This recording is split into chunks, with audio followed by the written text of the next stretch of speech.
Et bonjour à tous. On se retrouve aujourd'hui pour les résultats de SmackDown du 30 décembre 2022.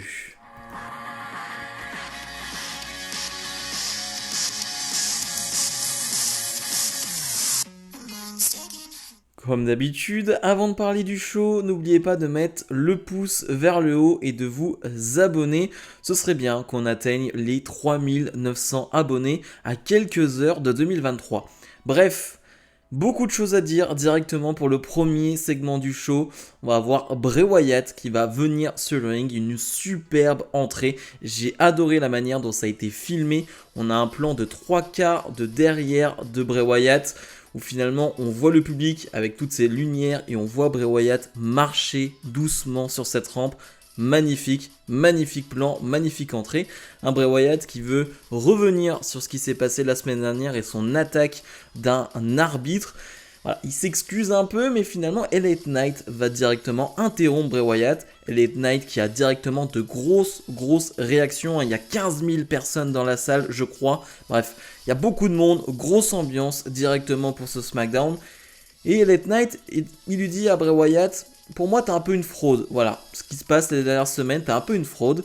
Et j'ai envie de régler tout ça au Royal Rumble. Donc je te propose un match pour le Royal Rumble donc 2023, Bray Wyatt qui accepte directement et il lui dit bah tu sais quoi, il serait peut-être temps que je montre au monde entier et que je te montre à toi bah finalement mon côté cruel et ce que j'étais et ce que je suis finalement. On va avoir vite fait une vidéo de Oncle Howdy, on comprend pas trop et là entrée de Oncle Howdy, de Uncle Howdy. Et là, j'avoue que j'ai eu des frissons, j'avoue que j'ai presque eu peur même. Il y a un côté très horrifique dans cette entrée où on voit jamais son visage, tout est noir. C'est presque une ombre qui marche, c'est une ombre qui marche, c'est impressionnant. La musique est terrifiante, la musique te prend vraiment aux tripes. J'ai trouvé ça fantastique en termes de mise en scène, encore une fois, en termes de plan, en termes de musique, top. Oncle Howdy qui va venir sur le ring, qui va se mettre côte à côte avec Bray Wyatt. Et là, vraiment, tu as presque l'impression qu'il y a une symétrie. On voit presque deux frères. Et c'est pour ça que les théories sur Bo Dallas, on peut y croire. Et finalement, à la surprise générale, Oncle Howdy va porter un Sister Abigail sur Bray Wyatt et s'en aller comme si de rien n'était. Un LA Knight d'ailleurs qui va dire mais c'est quoi ce bordel? Qu'est-ce qui se passe? Je comprends rien. Et moi non plus, je comprends rien, mais je peux juste admirer ce qui s'est passé. J'ai trouvé ça dingue. Encore une fois, en termes de mise en scène, en termes de musique, j'ai trouvé ça fou. Vraiment, je sais pas si c'est le fait de regarder ce show en direct ou non qui m'a fait donner, il m'a fait avoir des frissons, mais j'ai trouvé ce premier segment de SmackDown assez impressionnant. On enchaîne avec Solo Sikoa face à Sheamus, un match qui va durer une dizaine de minutes, peut-être même un peu moins. Un match de guerrier, un match de brut, j'ai envie de dire, ils sont presque dans le même style, hein. C'est-à-dire que les deux sont plutôt techniques, mais disons que ce sont des brutes, ce sont des hommes qui frappent fort, c'est des hommes qui aiment quand le combat est intense, quand le combat est brutal. Et là, pour le coup, le combat va être brutal, à la limite du raisonnable, et finalement, ça donne un très bon combat. Là aussi, hein, je crois qu'on avait déjà eu ce combat il y a quelques mois maintenant, mais voilà, en tout cas, ça donne un très très bon combat. En ringside, on a les Usos pour Solo Sikoa et pour Sheamus, donc on a les Brawling Brutes. En fin de combat, forcément, il va y avoir des interventions à gauche et à droite. On va avoir un Sheamus qui va sauter du haut de la troisième corde pour s'occuper des Usos. Assez impressionnant quand un gabarit du type de Sheamus saute du haut de la troisième corde. C'est très fort. Et Solo Sikoa va en profiter pour remporter ce match avec une nouvelle fois en hommage à Umaga, le Samoan Spike. J'aime beaucoup le fait que Solo Sikoa utilise maintenant cette prise là en tant que finish et j'aimerais bien qu'il continue à garder justement cette prise dans le temps en tant que finish. Je trouve ça vraiment top. Après le match, donc les Usos et Solo Sikoa vont s'en prendre encore une fois à Sheamus. Et c'est Drew McIntyre qui va faire le save. Drew McIntyre qu'on n'avait plus vu depuis quelques semaines, qui traîne de légères blessures. Alors on espère que tout va mieux maintenant. Et McIntyre va faire le ménage. Alors clairement, je suis un peu blasé de voir McIntyre contre la Bloodline, j'ai l'impression de voir ça depuis 6 mois maintenant. Certes, McIntyre a eu une histoire avec Karrion Kross entre temps, mais on y revient toujours. Par contre, voir une équipe Sheamus, McIntyre, je trouve que c'est intéressant, ça ce serait vraiment cool. Possiblement pour le Royal Rumble, je sais pas, mais Sheamus, McIntyre en équipe, j'achète directement. On passe à Ronda Rousey face à Raquel Rodriguez. Ronda Rousey qui met en jeu son titre de championne de SmackDown dans un match qui va durer plutôt longtemps, plus de 10 minutes. Et surtout, un très bon match. Et j'ai envie de dire, le meilleur match de l'année de Ronda Rousey qui arrive le 30 décembre. Alors, il y a deux manières de voir la chose. Soit on peut se dire, eh ben c'est tant mieux parce que jusqu'au bout, eh bien, elle aura fait de bonnes performances. Ou alors, on se met de l'autre côté où on se dit, bah, c'est quand même dommage d'avoir fait une année pas terrible, mais sur le dernier match, le dernier moment, eh ben, de sortir une belle performance. Et moi, je le vois plutôt de cette manière-là, de cette façon-là. C'est quand même dommage, à ce moment-là, de sortir le bon match, alors qu'on attendait ça tout au long de l'année. J'ai adoré Ronda Rousey dans ce match parce que le match a été bien construit. Trop souvent cette année, Ronda Rousey a eu des matchs plutôt courts de 5, 6, 7 minutes. Et ce qui fait que Ronda Rousey n'est pas en difficulté. On n'a pas une Ronda Rousey qui est forcée à vendre les prises. Et là, pour le coup, elle doit vendre. Elle doit vendre parce qu'en face, tu as une Raquel Rodriguez qui est puissante, qui est costaud, qui utilise sa force. Et donc, une Raquel Rodriguez qui met à mal Ronda Rousey, qui va projeter à de nombreuses reprises Ronda Rousey. Et donc, Ronda Rousey va vendre. Et Ronda Rousey, elle vend très très bien. Pour le coup, là-dessus, j'ai pas grand-chose à dire sur Ronda Rousey. Ronda Rousey, vraiment, l'une de ses qualités, je trouve, c'est son selling. Je la trouve vraiment parfaite dans ce domaine-là. Et je trouve vraiment le match très très bon. J'ai une fausse note, c'est l'intervention de Shayna Baszler devant l'arbitre. Et l'arbitre qui va finalement ne rien dire, juste gronder Shayna Baszler, mais qui ne la ramène pas en backstage. Non, il la gronde, voilà, tel un enfant qui aurait fait une bêtise. Il la gronde, mais elle reste là. Et finalement, la fin de match, j'ai beaucoup aimé qui protège Raquel Rodriguez. Une Ronda Rousey qui va se retrouver sur le coin du ring et sur Raquel Rodriguez. Elle va porter une prise de soumission. Et finalement, avec l'impact au sol des deux, eh bien Raquel Rodriguez ne peut plus. Elle qui est déjà blessée au niveau du coude, elle ne peut plus et elle abandonne directement. J'ai trouvé ça top pour protéger Raquel Rodriguez. Et vraiment, meilleur match de l'année pour Ronda Rousey. Et aussi, un petit mot pour Raquel, qui je trouve tout au long de l'année a été haut niveau. Et elle l'a montré encore une fois ce soir. L'après-match, il y a des choses à dire aussi parce que c'est important. C'est important, Ronda Rousey veut prendre le micro pour dire je ne sais quoi. Et finalement, le retour de la Queen, Charlotte Flair, donc qui fait son retour du côté de SmackDown. Elle qu'on n'avait plus vue depuis WrestleMania Backlash, donc depuis mai. Ça fait très long, très long que Charlotte Flair n'était plus là, ça fait très longtemps. Et donc Charlotte Flair, elle a l'air très en forme, très bien. J'aime beaucoup la tenue d'ailleurs de Charlotte Flair. Et Charlotte Flair, elle prend le micro. Et d'ailleurs, il y a Ronda Rousey qui prend le micro. Et c'est là où toute la catastrophe, c'est que Ronda Rousey, elle prend le micro. Et elle a une phrase à dire. Et même sur la phrase là, elle se trompe. Bref, une catastrophe au micro, Ronda Rousey. Mais on a l'habitude. Et puis Charlotte Flair va dire, mais je suis là pourquoi ? Je suis là pour te challenger pour un match. Mais ce soir. Pas au Royal Rumble, pas je ne sais où. Mais ce soir. Et Ronda Rousey, dans l'excitation finalement, dans toute cette haine, dans toute cette colère qu'elle a envers Charlotte Flair, ça va l'aveugler. Elle va accepter ce challenge directement, alors qu'une Shayna Baszler qui est à côté lui dit non, ne le fais pas, c'est une bêtise. Le match commence et ne va pas durer très longtemps. On a 2-3 enchaînements plutôt cool. On a un spear contré avec une prise de soumission. Et finalement, Charlotte Flair va faire un petit paquet sur Ronda Rousey pour devenir la nouvelle championne de SmackDown.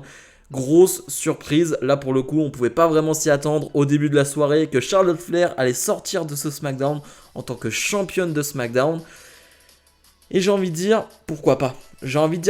Alors certes, ça aurait été avec d'autres superstars, d'autres règnes, ça m'aurait peut-être déçu, ça m'aurait peut-être choqué ou étonné.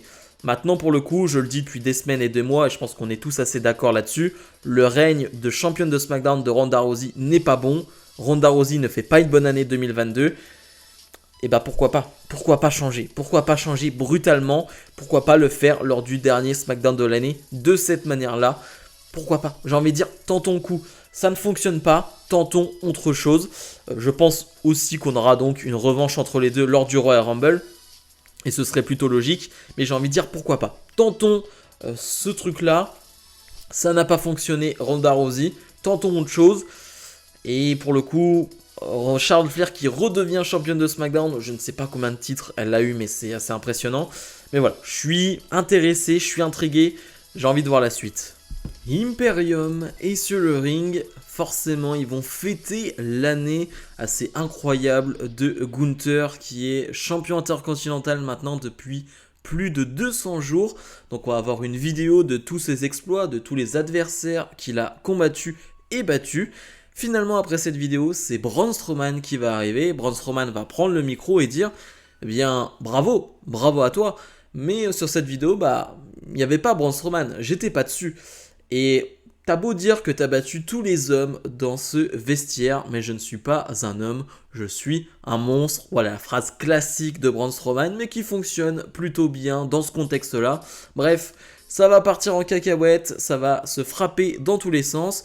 Braun Strowman prend le dessus, mais pense prendre le dessus. Et finalement, il va se faire contrer par Gunther. Et les trois vont le passer à tabac. Vraiment, c'est un passage à tabac. On a des gros coups de chaise. On a donc un Strowman qui est passé à travers la barricade. C'était assez violent. Et finalement, Ricochet va venir aider Braun Strowman. Ricochet d'ailleurs qui va porter un mauvais coup sans faire exprès. Et là, j'espère qu'il n'y a rien de grave pour Gunther. Ricochet qui veut faire le ménage mais qui, vous le savez, met des coups un peu dans le vide pour faire genre. Le problème, c'est que lorsqu'il veut mettre un coup dans le vide, sans faire exprès, il touche la tête de Gunther à l'extérieur. Et clairement, ça se voit que ce n'était pas voulu, ça se voit que ce n'était pas fait exprès. D'ailleurs, les arbitres vont directement venir auprès de Gunther, donc on espère que ce n'est pas très grave. Il y avait un peu un gros bordel parce que tu avais des officiels, etc.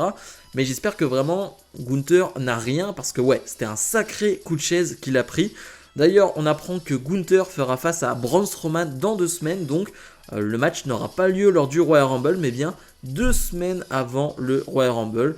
J'ai envie de dire pourquoi pas, hein, le Royal Rumble va déjà avoir une grosse carte. C'est pas une mauvaise idée d'avoir ce match-là lors d'un SmackDown. Passons maintenant au main event tant attendu. John Cena fait son retour à SmackDown et surtout va faire son premier match et dernier match de l'année 2022. Il est en équipe avec Kevin Owens et ils font face à Roman Reigns, le champion, et Sami Zayn.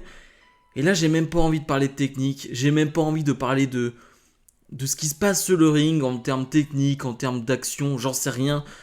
Mais juste, c'est ça le catch, c'est ça le catch. Et je le dis depuis quelques jours maintenant sur Twitter, j'attendais impatiemment ce match parce que c'est John Cena. Et c'est John Cena et on ne pourra rien y faire, c'est comme ça. Pour ceux de ma génération, ceux qui ont entre 20 et 30 ans, je pense que, ouais, c'est John Cena et quoi qu'il fasse, quand il va revenir, quand il aura des matchs, on aura toujours cette excitation-là. Certains l'ont avec des Stone Cold Steve Austin, par exemple, quand il est revenu à WrestleMania, ou avec d'autres catcheurs. Nous, ce sera avec des John Cena, avec des Randy Orton, avec ce genre de personnages-là.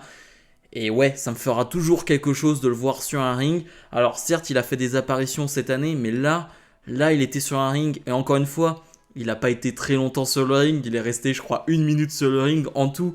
Et on le savait, voilà, John Cena est un acteur maintenant, il a des contrats, etc.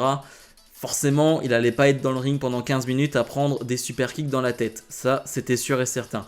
Mais ça me suffit, ça ressemblait à un gros live event, ça ressemblait à un gros main event de house show. Mais ça me va très bien parce que c'est ce que je voulais. Je voulais juste voir 15 000 personnes chanter We Want Cena, donc on veut Cena. Je voulais juste voir 15 000 personnes, juste s'exciter quand Cena a fait son hot tag en fin de match pour finalement donner la victoire à Kevin Owens qui va faire le tombé gagnant sur Sami Zayn. C'est tout ce que je voulais en fait, j'en voulais pas plus, c'était exactement ce que je voulais, je m'attendais pas à plus, je m'attendais pas à mieux. Voilà, c'est tout ce que je voulais. Bon, petit point marrant, John Cena qui malheureusement n'échappe pas à la calvitie, mais ça, on n'y peut rien. Mais bref, non, c'était vraiment tout ce que je voulais. John Cena qui arrive, qui est excité comme jamais, on le voit, il était très content d'être là. et le public lui a bien rendu. Vraiment, le public a été très très présent, a répondu présent en termes sonores. Et ça fait plaisir, ça fait juste plaisir. Encore une fois, je ne vais pas parler d'action, de catch, de technique, c'était bien. Juste, je crois que Kevin Owens s'est blessé à l'œil à la fin de match et ça s'est vu parce que, ouais, il y a un problème à l'œil quand il célèbre avec Cena. Et pareil pour Sami Zayn qui va saigner du nez rapidement pendant le match. Pas terrible la soirée en termes de blessures, j'espère que ça ira pour tout le monde. Bilan donc du dernier SmackDown de l'année. C'est impossible de donner une note, c'est impossible de donner un ressentiment quelque peu logique. Comme je l'ai dit, j'ai vu Cena et pour moi la note sera de 10 sur 10 en fait, sans suspense, sans surprise. En plus de cela, en essayant de réfléchir un peu plus, on a quand même un sacré segment avec Bray Wyatt et LA Knight. On a eu un super match entre Rousey et Rodriguez, le retour de Charlotte, Cena qui catch.